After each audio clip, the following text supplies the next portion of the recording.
This is how my world used to be, and this is what it is now.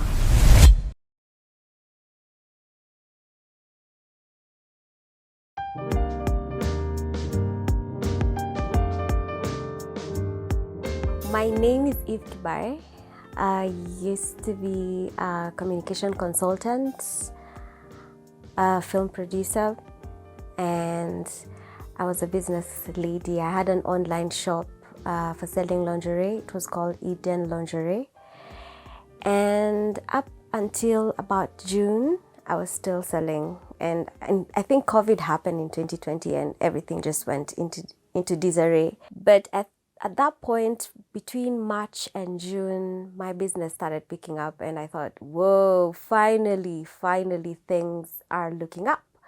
And people had more time to shop online, and it was more reliable, and some things in my business started to make sense, and I was so excited, as much as it was so confusing, because that's when everybody else is sinking into different, they have to adjust their programs and everything. My business started making sense. I lived alone, and I loved living alone because I was in charge of my life. I could do whatever I want. I'm not that careless, more carefree than careless. So I lived by my own rules, and it was exciting, being able to do the things that you like to do. My normal schedule was I wake up in the morning, I watch a documentary on YouTube from either BBC or Deutsche Welle documentary to just know about the world and what's happening and all this very funny things, traditions, cultures, and people and things that are happening to Africa. It just gave me a highlight of what's happening beyond just what you are used to. And then I'd have a cup of tea and then I look at my notebook and see the deliveries that I have to make, deliveries for my online shop. Then from there I move on, and either I have to go to town, deliver, or deliver from home. So everything was just running as usual.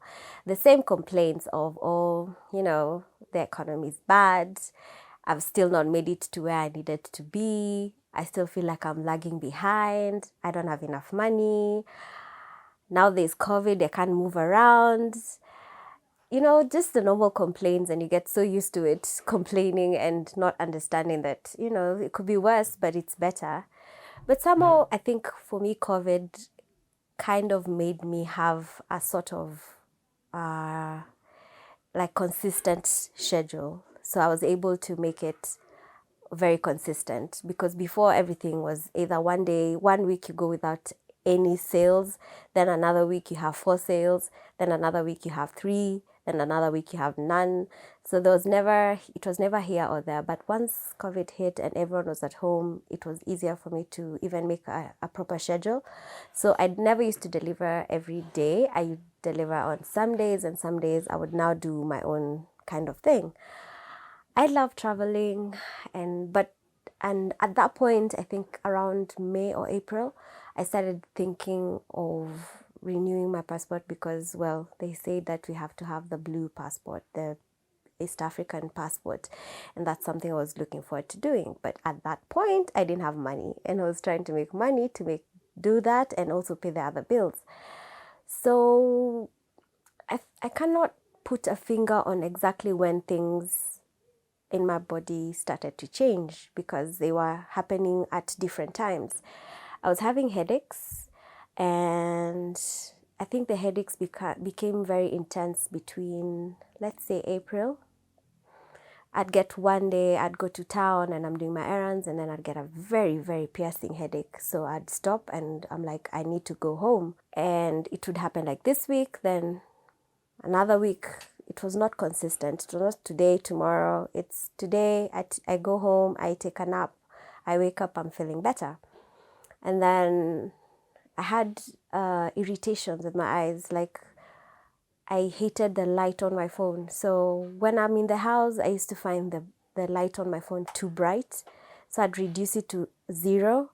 And then when I get out, I can't see anything on my phone. So I have to go back to 100 it was more of an irritation more than pain. So I never thought it was something big. I hated the morning light that was piercing through the curtains at from around 6. So because of that, I changed my sleeping behaviors to wearing eye masks. No, eye masks. I think so.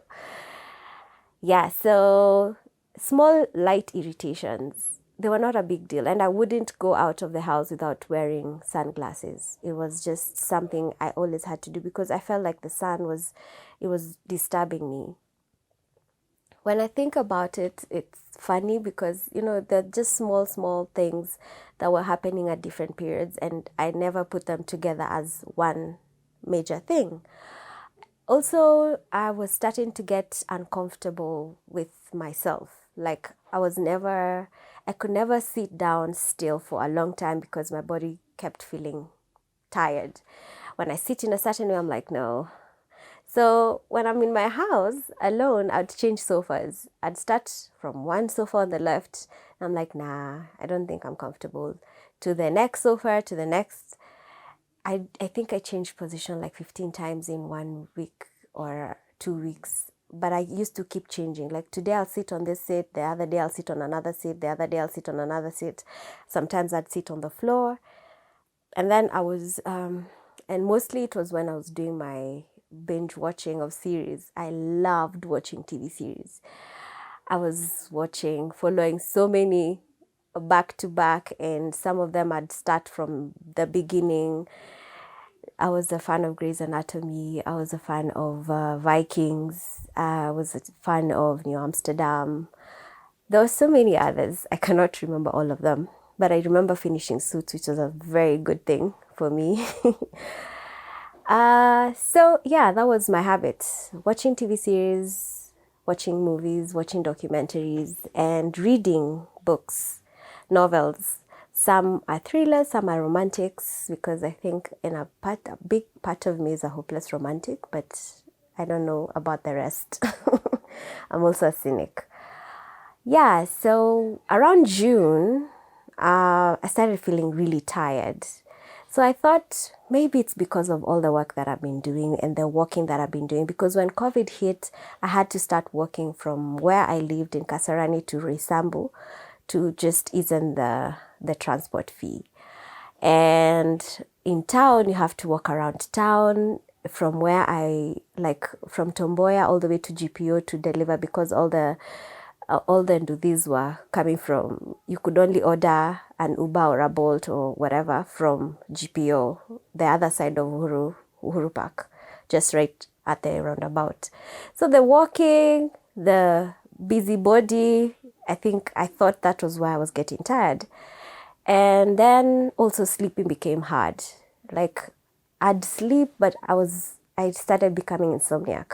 So the way I thought about it was maybe I'm becoming insomniac because I am thinking a lot. I'm having a lot of pressure because I'm trying to meet my bills. I'm trying to meet other goals. I had started saving kitty so that I can be able to buy a few more things in my house and become my house. I needed my house to become an adult house. It had been a spinster house for such a long time. And I thought, I need a cooker. I need to grow up. But now with all those things happening in my head, I thought it was anxiety. And that's why I'm feeling lethargic.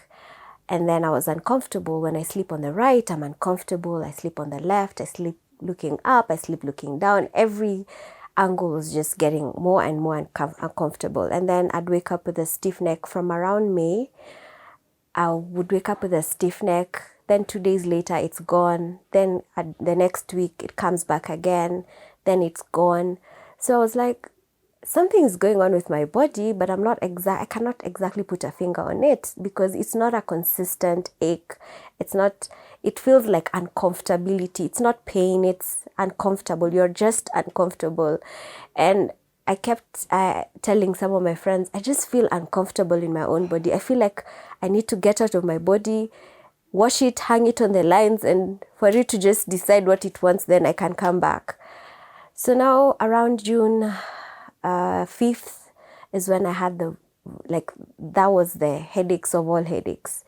And from June 5th all the way till June 10th, the headaches they were there, but they never really went away completely. And I remember that June 5th was my sister's birthday. I had planned to go surprise her at her workplace, but I wasn't able to get out of bed. Come Saturday, I tried again to go to her place to visit her because I thought I should just show up and go see her. But then I wasn't able to leave the house because of the headaches, and the lethargy had now stormed in with all the cousins and the uncles and the aunties, and I was just feeling like I'm a sack of potatoes moving around my house.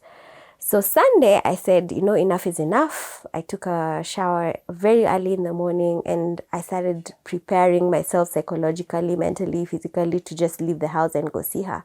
So I made it to her place, and I told her exactly what was going on. I was telling her I have this horrible headache and I'm just feeling tired. And we talked about it, we laughed about it. She was like, yeah, I understand. She told me she also had the same symptoms before, and then they found that when she did a CT scan, they found she had sinuses. And I'm like, that could be it. Maybe that's what's going on with me. And we laughed about it, and we all went to bed that day, and we woke up. She went to work, and I woke up and I went back to my normal schedule. And I remember my nieces really begging me not to leave that early. I'm like, no, if I don't leave now, I will not leave at all. And they're like, it's okay, you have a bed. Like, no, I have to go, because I felt like the minute I stop moving, I get too comfortable, I will not be able to do anything else. So I left around 10 in the morning. I went and did a few deliveries in town and in Upper Hill. Then I went home. And I remember that day after the delivery, I was in Upper Hill. I would have just gone to take a matatu, but I was so tired. I'm like, I just took Anduthi to town, and it stopped. It dropped me exactly where our matatus are. I picked the matatu and went home. And I had one more delivery to do. So this is the 8th, Monday, then 9th, Tuesday. I had a confirmed delivery for the Tuesday, 9th. So I remember waking up, packing everything and going outside. And my caretaker and another friend of mine called Joe were packed outside. And I told them, I'm not feeling too well, but I have to do this. I have to do this delivery before I get too comfortable in my house. And they said, you know what, Eve, usigonjeke peke yako. We are here. If anything happens, unafeel kama imeget worse, just call. Usigonjeke ukiwa peke yako, tuko hapa. Then I laughed. I said, sawa, ni vizuri mmeniambia. Then I waited, and then the Nduthi guy came and took the delivery and delivered to the person that I needed him to deliver. The person called me, said, oh, nimepata nini, they're very nice. I was happy. I was like, yay, this is good. So I went back to the house, and I told the guys, in case of anything, I'll let you guys know. So I went back to the house. And all this time, I'm feeling tired. It's like my body is dragging. So finally, I went home. I went and decided, since I've done my delivery and the person has already confirmed, I can now sit and get in tune back to my series, because that's the comfort zone. So I went back, put the series that I was watching, and slid back into my sofa, and got comfortable. So that Tuesday ended that way, and by the end of the day, I'm just feeling lethargic. But I can't say I was sick. I felt tired, and I felt like I was dragging, and my headache hadn't stopped. And I was like, if this continues, I need to go see a doctor, because this doesn't feel like it's normal.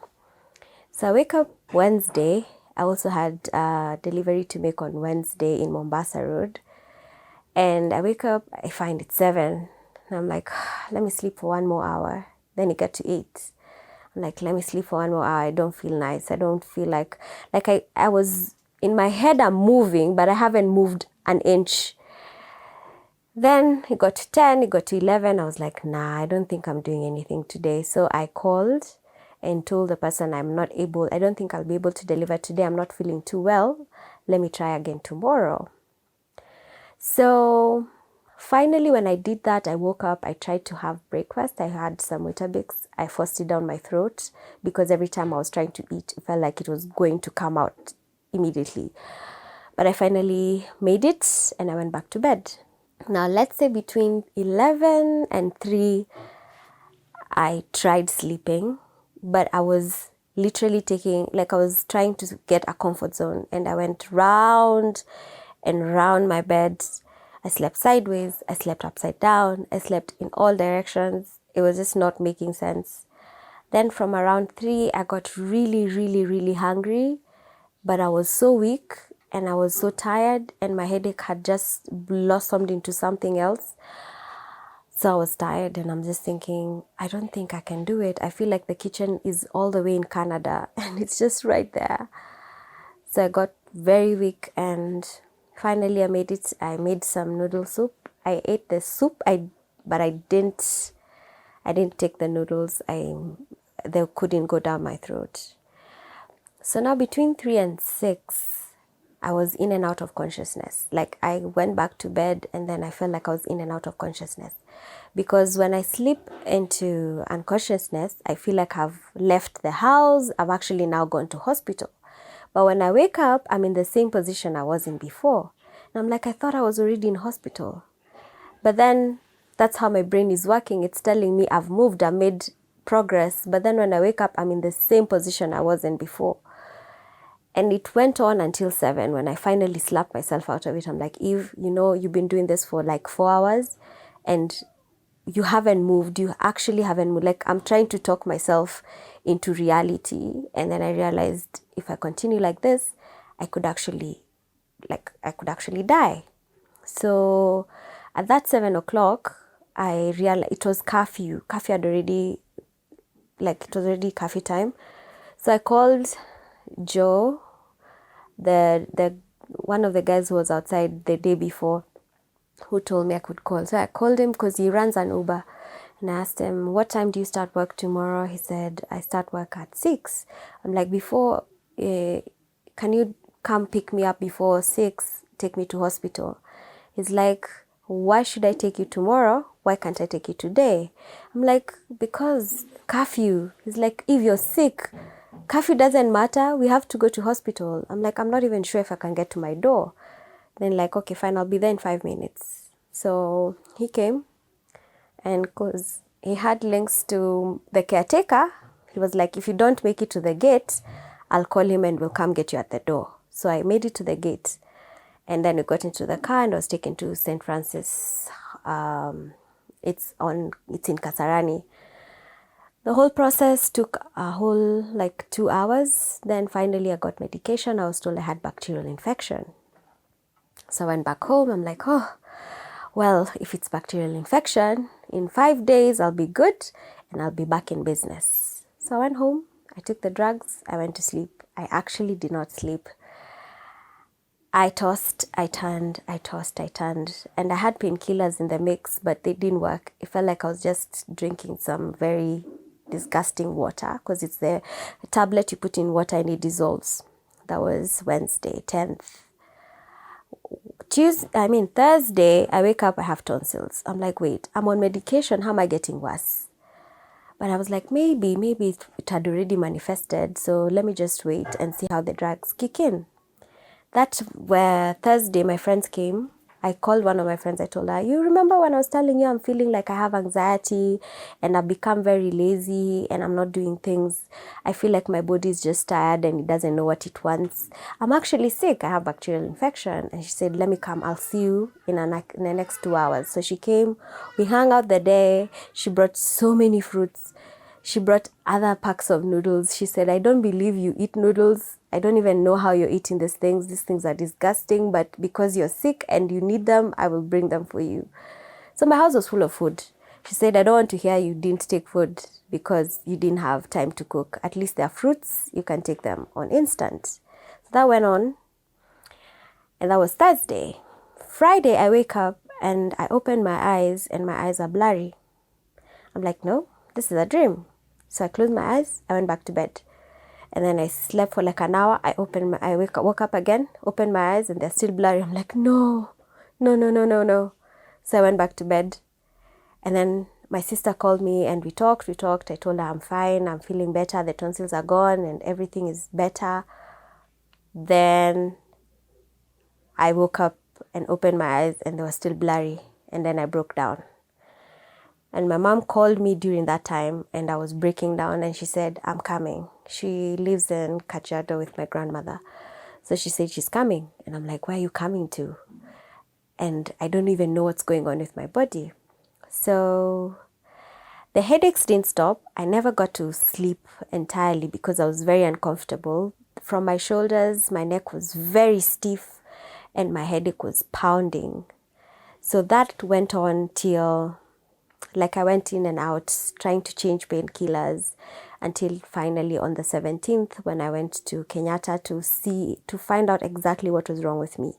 So Kenyatta is like 3 hospitals later. And no one has actually told me what's wrong with me. So I went to Kenyatta to see a physician and they said I have to be admitted. And they think it's meningitis. So for the first 2 weeks, I thought I had meningitis and I thought I was going to die. So because I'd lost already 3 people who had meningitis and they died. So I knew this is a death sentence. And it went on. And I every day, I didn't sleep for like the first week, I didn't sleep. Finally, they pumped in more painkillers and finally I was able to sleep beyond the headache. It's not that the headache stopped, it's just that the painkillers numbed the pain for a while for me to be able to sleep. And second week into being in Kenyatta after a CT scan, after they've done so many blood tests, they've even done, they suggested they do a spinal cord. They get fluid from my spinal cord to find out if there's something wrong with my spine or my brain. They found nothing. And then now they suggested I do an MRI. And it takes a whole week to get an MRI. So for the next 3rd week, nothing was happening. They were just telling me, oh, we are waiting for your MRI, we're waiting for your MRI. And then after you do the MRI, it takes like 3 or 4 days to get results. That is Kenyatta for you. So all this time, I don't know what's wrong with me because now by 3rd week, they've already cancelled out meningitis. They're like, I don't have all the symptoms for meningitis, so it could not be meningitis. So it could be something else, but they don't know what it is. And now we're clicking into the 4th week and I've started falling. And I was like, I would fall. I would walk somewhere and my limbs would lose strength and I'd just fall. I fell twice in the bathroom. And then there was a time I almost fell moving from the bathroom to the ward. And then there was a time I almost fell from when I was holding on to my bed after using the facility, I almost fell. And then I started convulsing. So I was getting worse. And we are going to 4th week. I had my MRI done and then the results came out. My friend fastened the process and they were able to get the results by Monday. But nothing was found in my brain. My brain seemed to be very much okay. So now this is getting very frustrating. My eyes are still blurry. My head is still aching. I'm now convulsing. And I felt like I was actually going to die. And every time when I go to sleep, I would say thank you for all the things that I have been able to accomplish. I would say thank you for my mom. Thank you for doing this. Thank you for that. Thank you for this. And then I'd start planning my funeral. That's what would lull me to sleep. It sounds absurd, but it was very soothing. And I would think about all the friends that I had and what they'd say about me. And I would laugh somehow inside because I would think that was really, probably if they remember what we did together, it would be cool. So I knew I was going to die because now it's getting to the 5th week and no one is saying anything. No one is actually giving me a reason of why this is happening to me. So by 5th week, they asked for an MRA, which is now like a deeper scan. They check the veins and the arteries. And that's when now they found the blood clot in the main vein that drains blood from my brain. And that's now when I knew what exactly was happening to me. So the blood clot was blocking the tributaries, the other vein tributaries, and therefore it was causing a lot of pressure and pressing on my optic nerve, and therefore my eyes became blurry. But at that point, they said that once the blood clot clears, I'll get my sight back. And at that point, also the ophthalmologists were looking into my eyes and saying they can't do anything because it's not an eye problem, it's a brain problem. So they're waiting for the neurologist to give them sign or tell them what to do because they can't do anything from their end. But they gave me steroids to keep to give strength to my eyes not to pop out, or I have no idea why they gave me steroids. I think it's just a medical procedure. So from then, I felt like, okay, there's leeway. So I started taking medication for the blood clot, blood thinners. I was given anticonvulsions and I was given painkillers. And then I came back home. I was discharged by end of July. And now from August, by the time I was leaving the hospital, my eyesight had started becoming a bit better. I was able to read texts at least, and I was able to see people's faces. Because when I went in, I was not seeing people's faces. I could see your figure, I could see your color, I could see what you're wearing, but I couldn't see your face. I couldn't see minor details.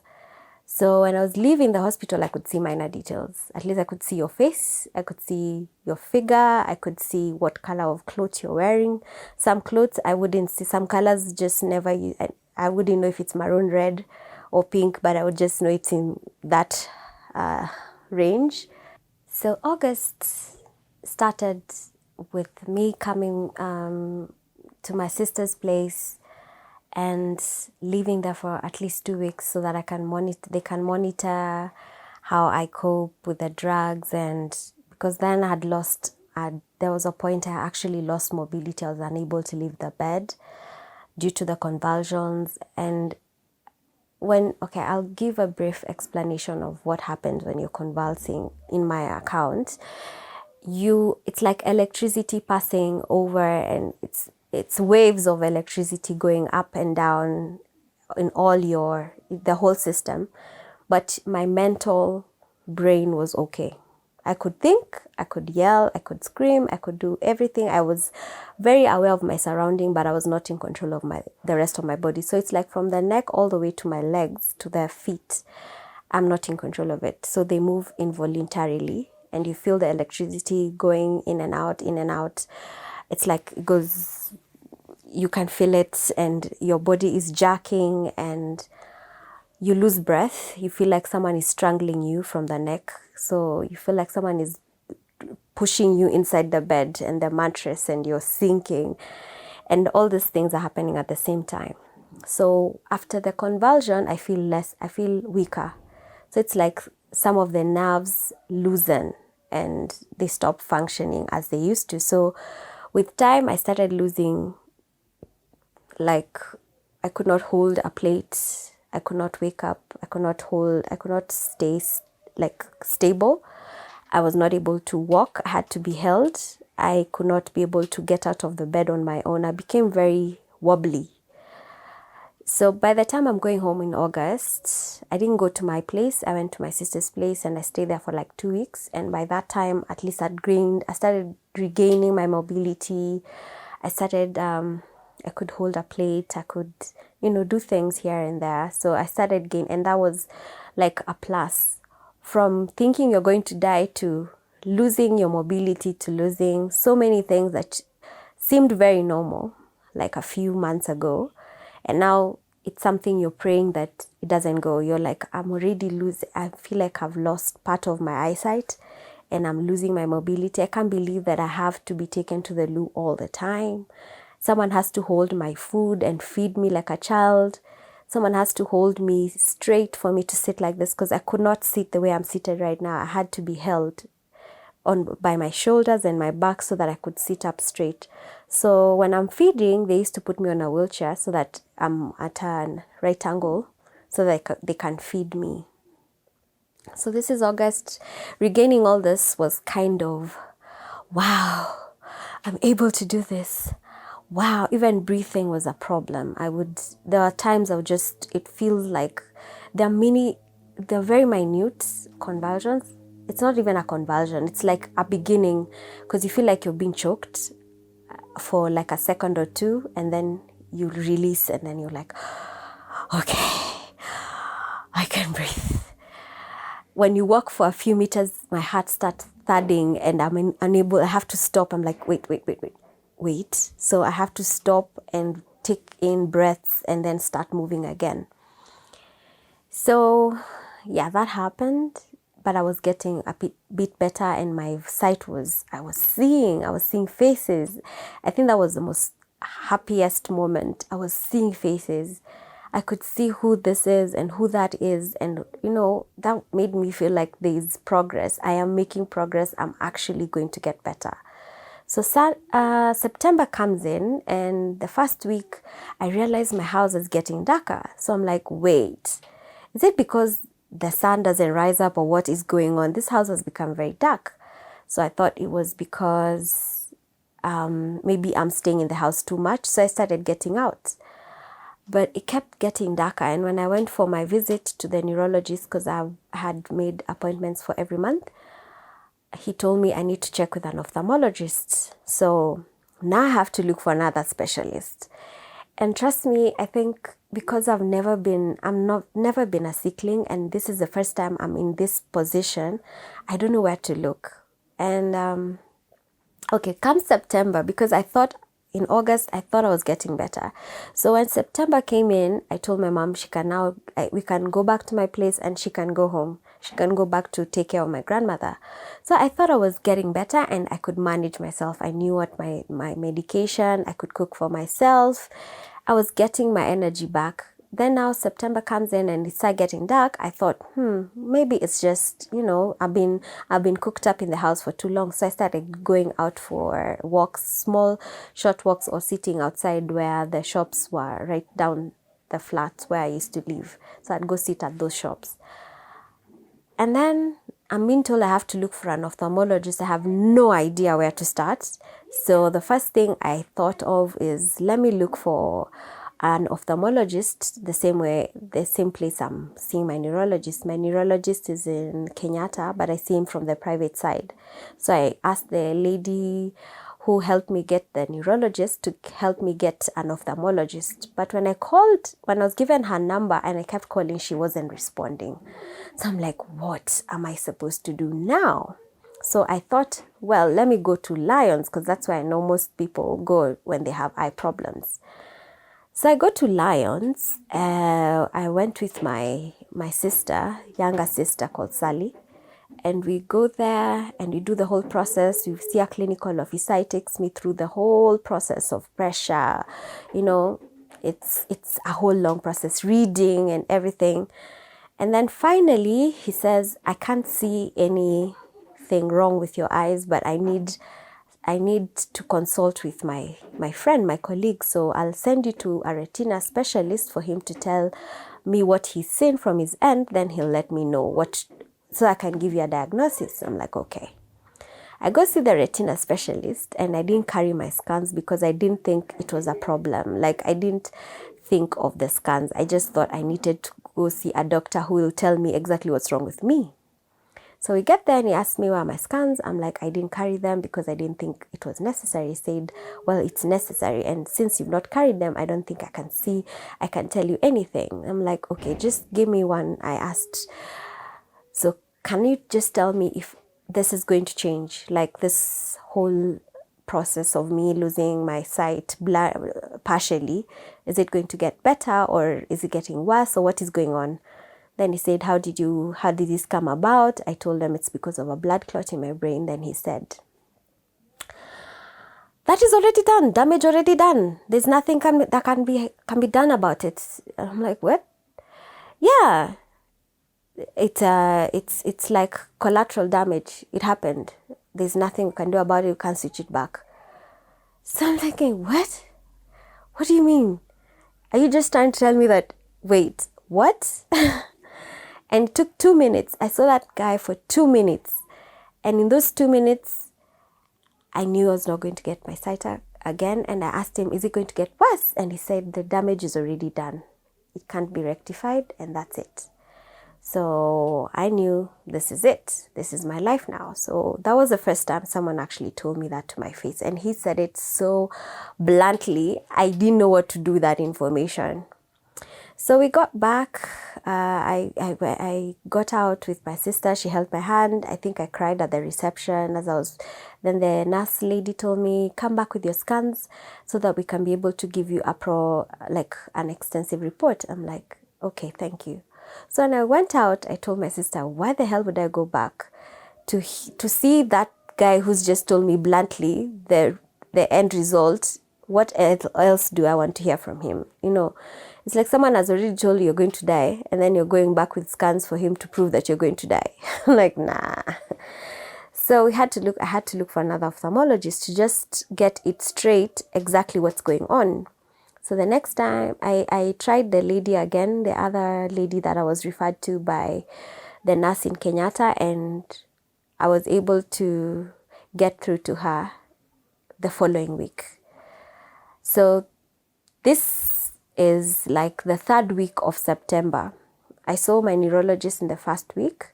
The 2nd week I went to Lions and I was told what I was told. And now I'm trying to get this other lady in Kenyatta because that's where it's most affordable. And you see, seeing a specialist costs around 3K and above in Kenya, honestly speaking. It's not cheap. It's not cheap. And at that time, I don't even know where I'm getting money, because all this time from June till September, I've been surviving on goodwill. Someone sending 1,000 here, someone sending you 500, someone sending you 200. So that is the money that I'm surviving on. And I'm thinking I need someone I can see without feeling, because I need money for cab, I need money for the consultation, I might need money for if there are tests that need to be done. So everything was just overwhelming. So finally I got to her in the 3rd week of September. And then I saw her, wait, not the 3rd week. The 3rd week is when I was able to see the Lions guy. And then now the 4th week is when I'm able to see the Kenyatta lady. And she was able, she did tests, and then she was like, I can't see anything wrong with your eyes from my end, but your optic nerve is swollen. And I'm like, okay. So she said it could be a recurrence of optic neurosis, which is what I was diagnosed with in Kenyatta when they were trying to check what's wrong with my eyes. So I was told, when I was being discharged, I was told I have optic neurosis and I have a blood clot in my brain. So now when I go back to the lady and she sees my results and the scans, and she says it could be a recurrence of optic neurosis. And if it is, she doesn't know how to prevent it from happening, but she'll do her best. And at the way things are going, my eyes should have been getting better instead of worse. And when they get worse, it seems there's a problem. And now she's trying to figure out the problem, and she's hoping she's in time, because she can't figure out what's going on because it's not an eye problem, it's a brain problem. It's like a nerve problem. So it's in between there. It could be MS. She said it could be MS, it could be optic neurosis, it could be anything, and she doesn't know what it is. But she said she'll research, but meanwhile she'll put me on steroids and try to figure out what's going on. Then she mentioned that I could be admitted in Kenyatta again, and I froze. I'm like, I don't think I want to go back to hospital. I don't think I'm ready. I don't think I want to be. And I froze, and she noticed, and she told me, I'll see what I can do. So the following day she called me. I was supposed to go see her the following day so that I can start, I could get admitted. But then she called me early in the morning and told me, you don't have to be admitted. You can just come for daycare. You're put on steroids, and then they check you, they monitor you, and then after that you go home. So I did that between 25th, 26th, 27th of September.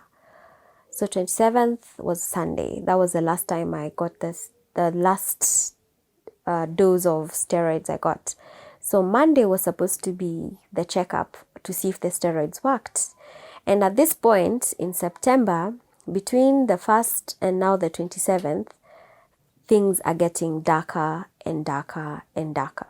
Like I could see brightness, but now it's like the shadows on my eyes are closing in, and you feel like you were saying this way and then it comes this way and then it becomes this way, and then it's like it's closing in, and now you're just seeing a small, it's like I can see your face but I can't see the rest. It's like I have to move my whole head to see the whole person.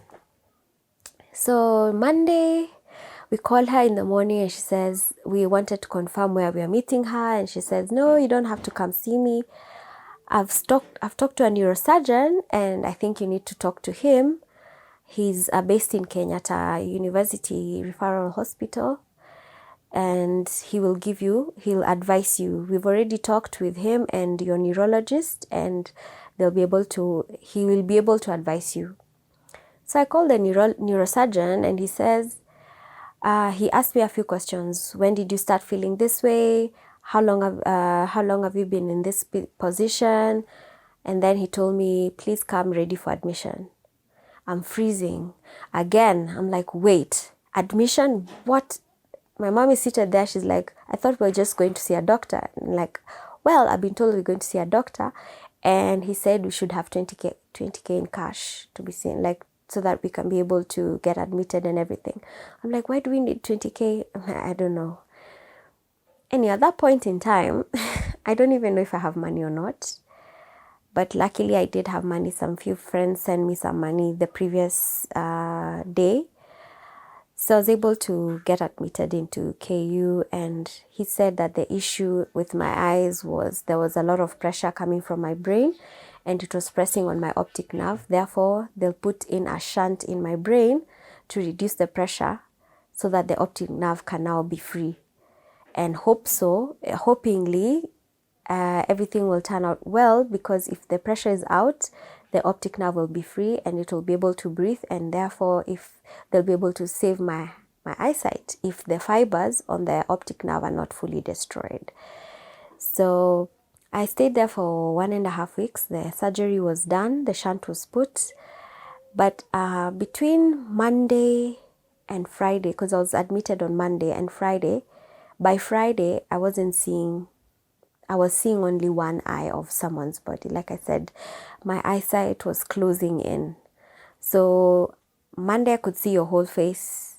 By Friday I'm only seeing an eye. So I have to turn my whole head to see the other eye and everything. Saturday I got the surgery done. Monday he comes to see me and I'm telling him there's nothing that has improved. So I was discharged on Wednesday. And for the next 2 weeks, I was monitoring, but somehow, for some very weird reason, nothing was changing. My eyesight was still closing in. And then finally, it became all glazy again. So I was seeing blurry, but I wasn't seeing anything. I could see your figure. I could see this is you, but I cannot see details of you anymore. And it broke my heart, and there was nothing I could do about it. We've already done the surgery, we've done the steroids, we've taken medication, I'm still on blood thinners. So many things are happening. And then finally, by the end of October, I think I'd stopped seeing color. Now I was seeing shadows. By end of November, I was not seeing anything. I couldn't see if you've passed. I could hear you've passed, but I couldn't see that you've passed. And I think that's when it became very clear that I have lost my sight. And it was very painful. It's like you can't imagine this is happening, but it is happening right in front of you. Every day you wake up and you open your eyes, you're seeing less and less and less. And sometimes you're afraid to wake up because you feel like if you wake up, maybe that's why you'll see less. So you're afraid to sleep. And you wake up and you open your eyes and somewhere along the way you sleep. And then when you wake up tomorrow morning, you're seeing less and you're thinking, why is this happening? So by end of November, I wasn't seeing a thing. By December, still. So I was given another 3 months to see if anything will change. But by March, I think I'd confirmed that I think this is it. I am now blind and there's nothing I can do about it. So right now as I speak, I'm not seeing anything. I can't see your figure. I can see your face. I can feel your presence sometimes, but I cannot see you. And there's nothing I can do about it. It breaks my heart, yes. Sometimes I am able to deal with it. I'm learning how to live with it now, but it is what it is. Yeah, so I am Eve Kibare and I'm visually impaired. This has been the Blind Girl experience. There are more things to learn on this side of the life. It's a whole new world. And there's so many things to learn, to relearn, to unlearn and learn. And I hope it will be entertaining, it will be informative, and we can all join each other in helping me and other people who are visually impaired live a better life. So yeah, I am very, very grateful that you watched this. So like, share, subscribe, and join me next time.